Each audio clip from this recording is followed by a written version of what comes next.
அந்த அம்மா சொல்லுது, இதுக்கு மேல இவ பேசினானா எந்திரிச்சு போயிருவ முடி. எம்பிட்டு போய் பேசுறா பாரு கருவாச்சி. வீட்டுக்கு யாருமா வந்திருக்காருன்னா, என் தங்கச்சி வந்திருக்கா, அவளை அனுப்பு, அவன் தூங்கிடுவான். ஒரு 15 நாளைக்கு முன்னாடி எங்க வீட்டுக்கு போலீஸ் வந்துருச்சு என் வீட்டுக்கார அரெஸ்ட் பண்றதுக்கு. ஆனா எங்க அப்பாலாம் என்னை அடுப்படி பக்கம் கூட அனுப்புனது இல்ல. வேணா அந்த நெருப்பு கிருப்பு பட்டு பிள்ளை கருத்துரும்னு அனுப்பி இருக்க மாட்டாரோ என்னவோ தெரியல. ஆண் பிள்ளை வீட்டுல விருந்து தான் சாப்பிடலாம், பெண் பிள்ளை வீட்டுல தான் சார் இன்னைக்கு இருந்து சாப்பிடலாங்கிற நிலைமை வந்துருச்சு.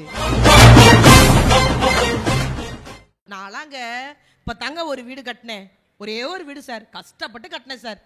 என் சொந்தக்காரன் எவனோ சொல்லியிருக்கான், அவ வாங்குற கோடி சம்பளத்துக்கு இந்த வீடெல்லாம் எம்மாத்திரம் நீ பார்த்தா நான் கோடியில வாங்கினேன்னு. அது விஜய் டிவியில போன மாசம் சம்பளமே இன்னும் வந்து சேரல. ஐயோ வீடியோ வேற எடுக்கிறீங்களா, இன்னைக்கு வேலை போன மாதிரி தான் எனக்கு. அவ்வளவு கஷ்டப்படுறோங்க. இதுல அடுத்தவர்களை நான் ஒரே ஒரு விஷயம் சொல்லுவேன் சார், நான் ரொம்ப பெருமையா சொல்லுவேன். யாரெல்லாம் உயரத்துக்கு போவாங்க தெரியுமா சார்? நாம வளர்ந்து போறது பெரிய விஷயம் இல்லைங்க. நாம வளரும் போது யாரெல்லாம் நம்ம வளரணும்னு ஆசைப்பட்டாங்கல்ல, அவர்களை கடைசி வரைக்கும் நன்றி உணர்வோடு நினைச்சு பார்த்தாலே வாழ்க்கையில மிகப்பெரிய இடத்துக்கு வந்துடலாம்.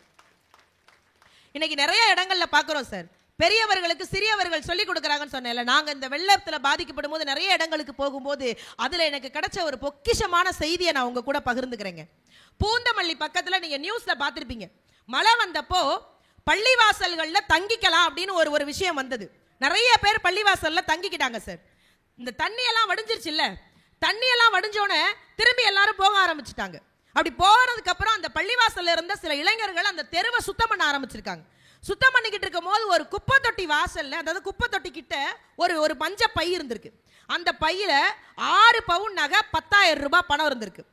அந்த தெருவில் இருக்க எல்லார்கிட்டையும் அந்த பையன் கேட்டிருக்கான், போய் ஒவ்வொரு இடமா கேட்டிருக்கான். அப்ப ஒரு டீ கடை வாசல்ல ஒரு பெரியவர் சொன்னாரா, அப்பா ஒரு 2 நாளைக்கு முன்னாடி ஒரு பாட்டி வீடு விடா வந்து கேட்டாப்பா, என் பைய பாத்தீங்களா, என் பைய பாத்தீங்களான்னு கேட்டா. ஒருவேளை அந்த பாட்டியா கூட இருக்கலாம், ரொம்ப அழுதாப்பா, கோவிலுக்குள்ள படுத்திருக்கா, ஒரு வார்த்தை மட்டும் கேட்டுறியான்னு.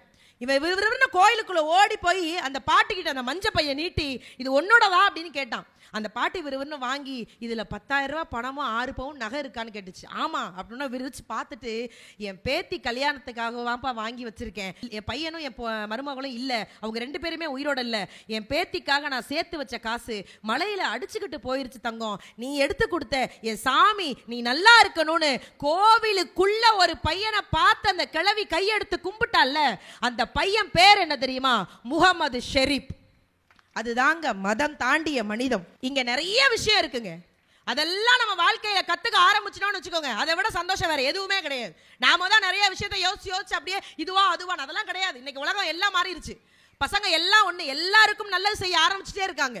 அதை பார்த்து பெரியவங்க நீங்க ஆசீர்வாதம் பண்ணணும், அவங்க நல்லா வரணும்னு நினைக்கணும். நீங்க எல்லாம் அதை தாண்டி இங்க நிறைய குடும்பமா வந்திருக்கீங்க. பொதுவாகவே பெண்களை பார்க்கும் போதெல்லாம் எனக்கு ஒரு சந்தோஷம் வரும் சார். பெண்கள் எந்த நிகழ்ச்சிக்கெல்லாம் வந்து முன்னாடி உட்கார்றாங்களோ அந்த நிகழ்ச்சி சத்தியமா நல்லா இருக்கும். ஏன்னா அவங்க தான் சிரிப்பாங்க, இந்த ஆம்பளைங்க சிரிக்கவே மாட்டாங்க. அதுக்கு ஏண்டா நீங்க ஏண்டா அப்படி முறைக்கிறீங்க?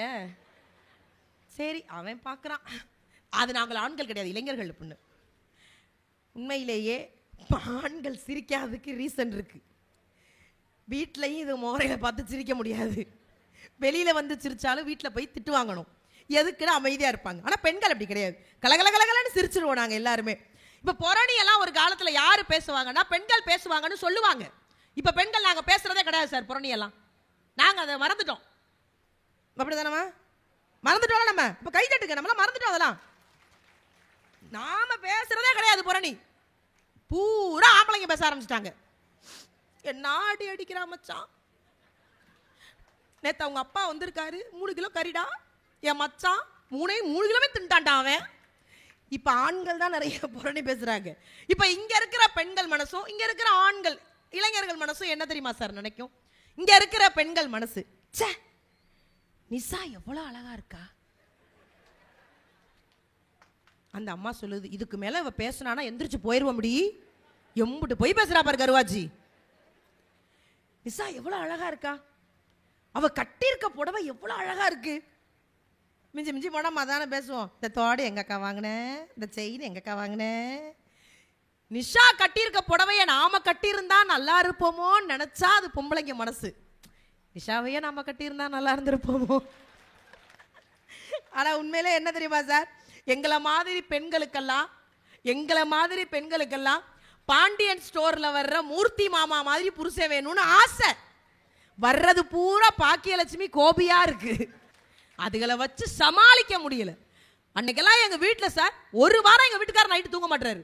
டெய்லி நைட் எழுந்து உட்காந்துக்கிறாரு. எனக்கு பயம், வரக்கூடாத வியாதி எதுவும் வந்துருச்சு போல இருக்கு. என்ன அடிச்சாலும் நமக்கு புருஷன் வேணும் இல்லக்கா. விறுவிறுன்னு ஆஸ்பத்திரி கூட்டி போய் டாக்டர்கிட்ட கேட்டேன், ஏன் டாக்டர் நைட்டு ஒரு வாரம் தூங்க மாட்டேங்கிறாரு, வரக்கூடாத வியாதி ஏதாவது வந்துருச்சா டாக்டர்னு. வீட்டுக்கு யாருமா வந்திருக்காருன்னு, என் தங்கச்சி வந்திருக்கா, அவளை அனுப்பு, அவன் தூங்கிடுவான். வில்லங்கத்தை வீட்டில் வச்சுக்கிட்டு நீ என்னன்னு அநியாயம் பண்ணிக்கிட்டு இருக்க. அதுலயும் இங்க குடும்பமா வந்திருக்கோம் சார். பெரிய சந்தோஷம் என்ன தெரியுமா, நம்ம வெளியில தான் சந்தோஷம் இருக்குன்னு நினைப்போம்ல, அதெல்லாம் ஒண்ணுமே கிடையாது. வீட்டில் அவ்வளவு சந்தோஷம் இருக்கு. இங்க இருக்கிற ஆண்கள்கிட்ட கேட்கிறேன், இது வரைக்கும் என் மனைவி சமைச்சதை நான் பாராட்டாம இருந்ததே இல்லம்மா. டெய்லி பாராட்டுவேன். டெய்லி கூட வேணாம் சார், வாரத்துக்கு ஒரு வாட்டியாவது பாராட்டுவேன்னு சொல்ற ஆண்கள் மட்டும் கை தூக்குங்க. அங்க ஒருத்தர் தூக்கிட்டு பொண்டாட்டியை பார்த்துட்டு இறக்கிட்டாரு. ஆனா இவ்வளவு மோசம் நான் சிவகங்கையை ரொம்ப எதிர்பார்த்தேங்க. மனைவி மேல ரொம்ப காதல் இருக்கும், என்ன சமைச்சாலும் விஷமே கொடுத்தாலும் அது அதிரசம்னு சொல்லுவீங்கன்னு நினைச்சேன். இப்போ 50 பேர் கையை கீழே இறக்கிட்டு என் மூஞ்சியை குரூர்னு பாக்குறீங்க சார். நான் இங்க இருக்கிறவங்கள்ட்ட ஒரே ஒரு விஷயம் சொல்றேன், இங்க பெரியவங்க இருக்காங்க, அவங்கள்ட்ட கேட்டுக்கங்க. வீட்டில் அடிக்கடி பாராட்டினீங்கன்னா குடும்பத்தில் சண்டையே வராது சார். நான் ஒரு டிப்ஸே கொடுக்குறேன். நாளைக்கு காலையில எல்லாரும் வேலைக்கு போகும்போது வாசப்படி வரைக்கும் வந்து நின்று உங்க பொண்டாட்டி போயிட்டு வாங்க மாமான்னு சொல்லுவாங்க. சொல்லுவீங்களா முதல்ல? நீங்க நைட்டியை போட்டு உள்ள நாடகம் பார்க்க வேண்டியது. நாளைக்கு சொல்லுங்க, போயிட்டு வாங்கன்னு சொல்லும் போது நீங்க ஏதோ அவசர அவசரமா ஓடாதீங்க. பொண்டாட்டியை திரும்பி பார்த்து, எப்படிரா கல்யாணத்தன்னைக்கு பார்த்த மாதிரியே இருக்க, அது உலகமாக போயின்னு எங்களுக்கும் தெரியும். நாங்க திரும்பி சொல்லுவோம், நீங்க மட்டும் என்னவா என்ன பொண்ணு பார்க்க வந்த அன்னைக்கு எப்படி இருந்தீங்களோ அப்படியே இருக்கீங்க. அப்படியா இருப்பீங்க? பொண்ணு பார்க்க வந்த அன்னைக்கு மண்டை நிறையா முடி இருக்கும், இப்போ வெறும் மண்டை மட்டும் தான் இருக்கும். பொண்ணு பார்க்க வந்த அன்னைக்கு வயிறே இருக்காது, இப்போ வயிறு மட்டும் தான் இருக்கும். ஆனால் வாழ்க்கையில் ஏற்றுக்கிட்டு வாழ்கிறோம்ல. இங்கே இருக்கிற எல்லாருக்குமே சொல்கிறேன் சார், வந்ததுலேருந்து என்ன கேட்டதை விட என் வீட்டுக்கார கேட்டவங்க தான் சார் அதிகம். நான் என்ன சார் பாவம் பண்ணேன், வந்து உள்ள நுழையிற மாமா மாமா மாமான்னாங்க. ஒரு 15 நாளைக்கு முன்னாடி எங்கள் வீட்டுக்கு போலீஸ் வந்துருச்சு என் வீட்டுக்கார அரெஸ்ட் பண்ணுறதுக்கு. நான் பயந்துட்டேன். என்ன சார் தப்பு பண்ணார் அவரு? அவரே ஒரு குழந்தை மாதிரி சார், அவரே ஒரு குழந்தை உண்மையிலேயே. ஏன் சார் அவரை அரெஸ்ட் பண்றீங்கன்னா, அவங்க ஒரு விஷயம் சொன்னாங்க சார், உண்மையிலேயே மனசே நொறுங்கிருச்சு. அவர் தப்பு பண்ணியிருக்காரு சார், அவ்வளோ பெரிய தப்பு பண்ணியிருக்காரு. சட்டப்படி வீட்டில் மயில் வளர்த்தா தப்பாமே சார். அவர் என்ன வளர்த்தது தப்பு தானே சார்? ஆண்டவா, நான் அடிக்கடி வேடையில் சொல்லிட்டே இருப்பேங்க, வீடுகளில் சண்டை வராமல் இருந்தாலும் நல்லா இருக்காது. காலையிலேருந்து நைட்டு வரைக்கும் புருஷன் முன்னாடி 2 பேரும் சிரிச்சுக்கிட்டே இருந்தால் என்ன நடக்கும்? பக்கத்து வீட்டுக்காரன் வீட்டை காலி பண்ணிடுவான், 2 லூஸை கட்டி வச்சுருக்காங்கடான்னு. காலையில் சண்டை வரணும் சார், அது மாலையில் அப்படியே காணாமலே போயிடணும். அதுக்கு நீங்கள் பண்ண வேண்டிய விஷயம் பாராட்டு மட்டும்தான். மனைவி கேட்கறதெல்லாம் வாங்கி கொடுக்க வேண்டிய அவசியமே இல்லை. எங்களை மாதிரி பெண்களுக்கு யாரை பிடிக்கும்? தங்கம் வாங்கி கொடுக்குற புருஷனை விட எங்களை தங்கமா பார்த்துக்கிற புருஷனை தான் சார் ரொம்ப ரொம்ப பிடிக்கும். அப்பா, இதுக்கு பெண்கள் ஒரு 42 பேர் கைத்தட்டி இருக்கீங்க. நம்ம தங்கம் கேட்டதே இல்லை பாரு.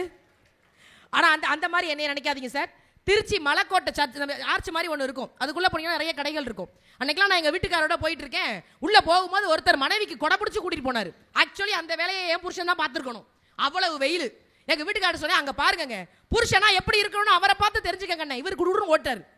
அவனை போய் கேட்டார், அறிவில்லை நீ பொண்டாட்டியை கடைக்கு கூட்டி வர்றதுனா சும்மா கூட்டி வர வேண்டியதாடா, ஏன்டா கொடை பிடிச்சு கூட்டி வர்றேன்னு. அதுக்கு அவன் சொன்னா, லூசு மாதிரி பேசாதையா, என் பரிசு பத்திரமா இருக்க வேணாம், இந்த பக்கம் பூரா நகைக்கடை, அந்த பக்கம் பூரா துணிக்கடை, அவன் எந்த பக்கம் திரும்பினாலும் கொடையை வச்சு மறைச்சிருவேன். கடைசி வரைக்கும் ஒரு பொருள் வாங்கி கொடுக்க மாட்டேன். இந்த மாதிரி ஆளுகளோடலாம் வாழ்றது ரொம்ப கஷ்டங்க. சின்ன சின்ன விஷயங்கள் தான் சார். தேவைன்னு ஒன்று இருக்கும்போது, எதுவும் குறிப்பாக எங்களை மாதிரி பெண்கள் இருக்காங்கல்ல, எங்களை மாதிரி பெண்கள் நாங்கள் எங்கள் வீட்டில் அப்பாக்களுக்கு மகாராணியாக வாழ்ந்திருப்போம். உண்மைதானே? அப்பாக்களுக்கு நாங்கள் மகாராணி. எங்கள் வீட்டிலலாம் அவ்வளோ பெரிய குடும்பமாக அவ்வளோ அப்படிலாம் கிடையாது. ஆனால் எங்கள் அப்பாலாம் என்னை அடுப்படி பக்கம் கூட அனுப்புனதில்லை. வேணா அந்த நெருப்பு கிருப்பு பட்டு பிள்ளை கருத்துரும்னு அனுப்பியிருக்க மாட்டாரோ என்னவோ தெரியல. அக்கா இப்படி கேவலமாக சிரிக்காதக்கா, உலகத்திலேயே கடைசி கேவல சிரிப்பு பண்ணி சிரிச்சதுதான்க்கா. இனி கருக்க என்ன இருக்கு? நிஜமா சொல்றேங்க, அடுப்படி பக்கம் கூட அனுப்பிச்சிருக்க மாட்டாங்க. ஆனால் திருமணத்திற்கு பிறகு கணவருக்கு என்ன பிடிக்கும் ஏது பிடிக்கணும் மாமியார்கிட்ட கேட்டு நாத்தனார்கிட்ட கேட்டு கஷ்டப்பட்டு அடுப்புல கையை சுட்டு சமைச்சு கொடுக்கிறவளுக்கு என்ன தெரியுமா மிகப்பெரிய சந்தோஷம், மிகப்பெரிய பாராட்டு? சாப்பிட்டு முடிச்சுட்டு நல்லாவே இல்லைனா கூட நல்லா இருக்கு தங்கோன்னு சொல்லி பாருங்களே, அவ வாழ்க்கையில் அதை விட மிகப்பெரிய விருது எதுவுமே கிடையாது. ஆனால் நீங்கள் பண்ணுற ஒரு பெரிய தப்பு என்ன தெரியுமா? சாப்பிட்டு முடிச்சுட்டு இருந்தாலும் எங்கள் அம்மா கைப்பக்கம் எங்கள் அம்மா அப்படியே உங்கள் அம்மா கையை வெட்டணும் போல வரும். அதை சொல்லாதீங்க சார். ஆண்கள் இருக்கீங்க, ஒரு பெரிய சந்தோஷம். முன்னாடி இல்லாத ஒரு மாற்றம் என்ன தெரியுமா? நாங்கெல்லாம் சின்ன பிள்ளையா இருக்கும் போது வீட்டில் ஆண் பிள்ளைகளுக்கு தான் பெரிய மரியாதை இருக்கும். உண்மையா இல்லையா? நிறைய பெரியவங்க இருக்கீங்க, வீட்டில் ஆண் பிள்ளை பிறந்தாதான் சந்தோஷப்படுவாங்க. அதே ஆஸ்பத்திரியில் அப்பா குறுக்க முறுக்க நடப்பாரு, உள்ள அந்த அம்மா கதறி கிடக்கும். இவர் நடப்பாரு, வெளியில வந்தோன்னு நர்ஸை கேட்பாரு, ஆம்பளை பிள்ளையா அடுப்பாரு. ஆமா உங்களுக்கு ஆம்பளை பிள்ளை பிறந்துட்டான், கொல்லி வைக்க எனக்கு ஒரு பிள்ளை பிறந்துட்டான். அவன் 10 வயசுல கேட்பான், எப்பா கொல்லி ரெடி வந்து படுமா. இதெல்லாம் ஒரு காலத்துல இருந்துச்சு. ஆனா சத்தியமா இன்னைக்கு இங்க இருக்கக்கூடிய ஆண்கள்கிட்ட சொல்றேங்க, உங்களுக்கு தெரியாது ஒன்றும் கிடையாது. யாரெல்லாம் பொம்பளை பிள்ளைய பெற்றிருக்கீங்களோ தைரியமா திமிராருங்க. என்ன காரணம் தெரியுமா? ஆண் பிள்ளை வீட்டில் விருந்து தான் சாப்பிடலாம், பெண் பிள்ளை வீட்டில் தான் சார் இன்னைக்கு இருந்து சாப்பிடலாங்கிற நிலைமை வந்துருச்சு. அப்படி வந்துட்டோம்ல நாங்கள். எவ்வளவு பெரிய சந்தோஷமான விஷயம் தெரியுமா அது? நீங்கள் வீடுகளிலே பாருங்களேன் சார், இங்கே நிறைய தம்பிங்க இருக்காங்க, இங்கே நிறைய பெண் பிள்ளைங்க இருக்காங்க. நீங்கள் எல்லாருக்கிட்டையும் கேளுங்களேன், பெண் பிள்ளைங்கள்ட்ட உங்களுக்கு யாரை ரொம்ப பிடிக்கும்னா வாய் அடுத்த நிமிஷம் அப்பான்னு தான் வரும். எங்களை மாதிரி பிள்ளைங்களுக்கெல்லாம் அப்பாவை தான் பிடிக்கும், பசங்களுக்கு பூரா அம்மாவை தான் பிடிக்கும். நானும் 2 குழந்தைய பெற்றுட்டேங்க. இப்போ எனக்கும் என்னது எங்கள் அம்மாவை தானே பிடிக்கணும். ஏன் எல்லா பொம்பளை பிள்ளைங்களுக்கு அப்பாவை பிடிக்குதுன்னு என்ன காரணம் தெரியுமா? ஒரு கட்டத்தில் அவனுங்களுக்கும் அப்பாவை பிடிக்க ஆரம்பிச்சிடும். அம்மா மேலே தப்பே இல்லை, அவங்க சுமந்து பெக்கிற வழி அப்படிங்கிறது ஒரு மிகப்பெரிய விஷயம், அவங்க நான் பாராட்டணும், அதெல்லாம் குறைய சொல்லக்கூடாதுங்க. ஏன் அம்மா மேலே கோவம் வரும்னா, சொல்லி காட்டுறதுல நம்மளை அடிச்சுக்க ஆளே இல்லை.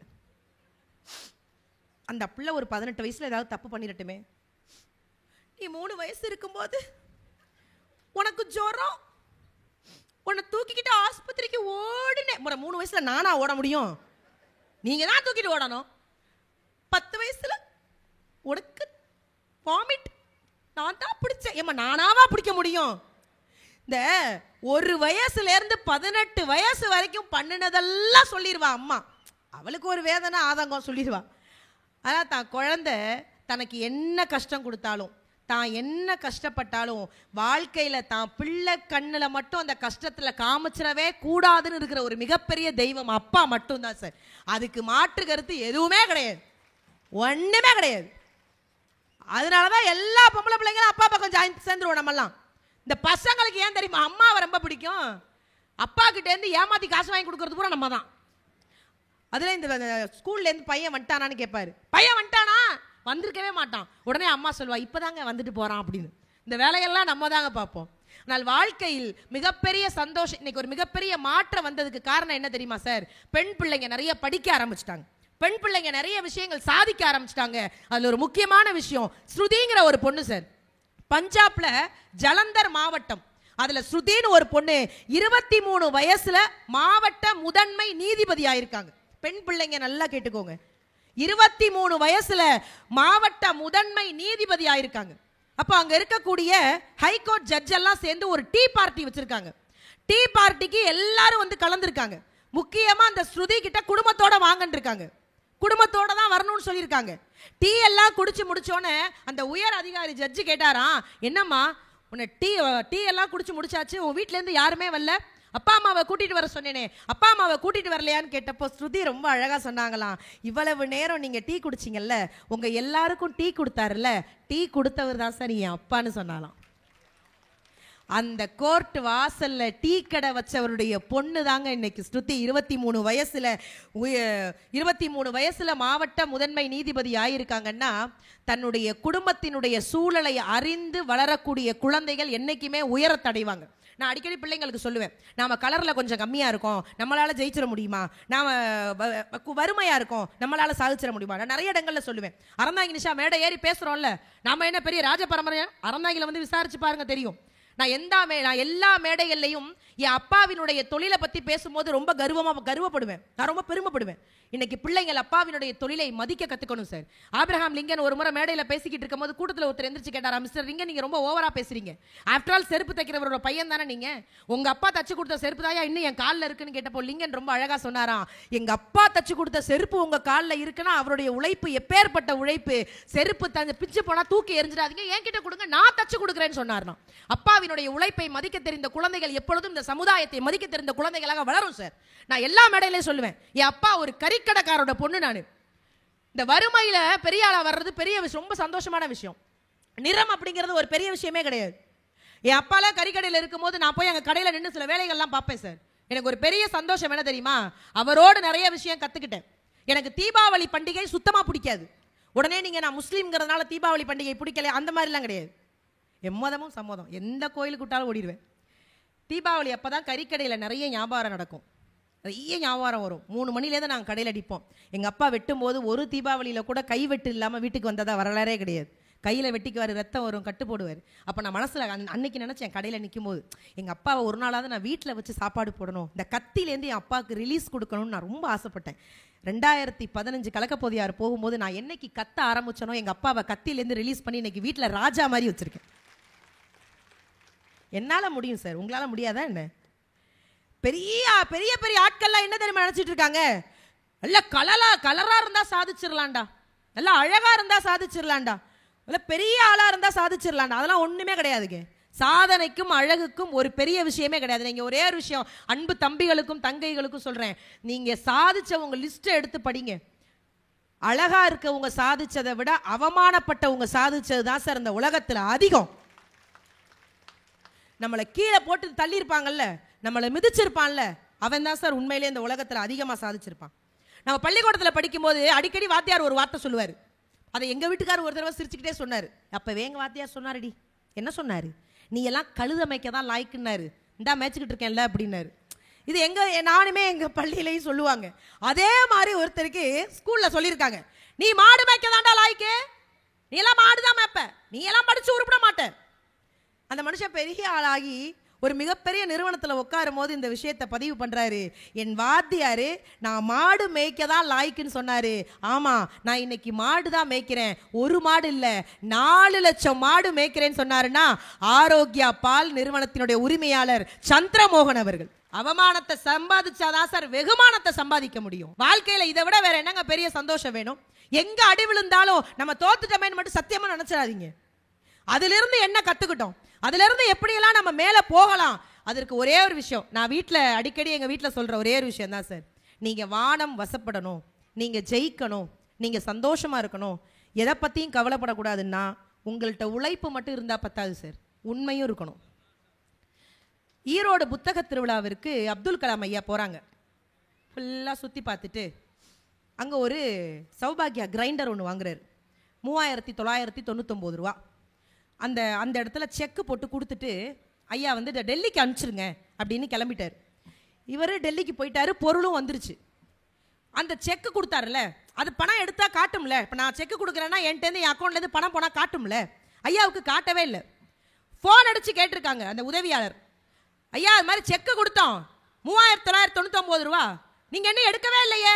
அதுக்கு ஓனர் சொன்னாராம், ஏயா எப்பேற்பட்ட ஆளு கலாம் ஐயா, ஏன் கடைக்கு வந்திருக்காரு, என் கிட்ட பொருள் வாங்கியிருக்காரு, அவர் கையிலேருந்து நான் செக்கு வாங்கியிருக்கேன், இதை எப்படி நான் மாற்ற மனசு வரும், என் கடையில் பெருசாக மாட்டுவேன்னாராம். அதுக்கு உதவியாளர் சொன்னாராம், நீ பெருசாக மாட்டு சிறுசாக மாட்டு, எனக்கு அதை பற்றி கவலை இல்லை, இன்னும் 1 வாரம் பார்ப்போம், இந்த செக்குலேருந்து பணம் போகலைன்னா ஐயா உங்கள் பொருளை திருப்பி அனுப்ப சொல்லிட்டாரு. வெறும் 3999 ரூபா, அடுத்தவர்கள் பொருள் கூட அடுத்தவருடைய காசு கூட என்கிட்ட இருக்கக்கூடாதுன்னு நினைத்த உன்னதமான மனிதர்கள் வாழ்ந்த பூமியில் நம்ம வாழ்ந்துகிட்டு இருக்கோங்க. உழைப்பை தாண்டி உண்மையும் நேர்மையும் இருந்துச்சுன்னா வாழ்க்கையில எதை வேணாலும் சாதிக்கலாம் என்பதற்கு எத்தனையோ பெரியவர்கள் நமக்கு வழிவகுத்திருக்கிறார்கள் என்று சொல்லி இந்த அருமையான வாய்ப்பை அளித்த உங்கள் அத்துணை நல்ல உள்ளங்களுக்கும் நன்றி கூறி விடைபெறுகிறேன். நன்றி, வணக்கம்.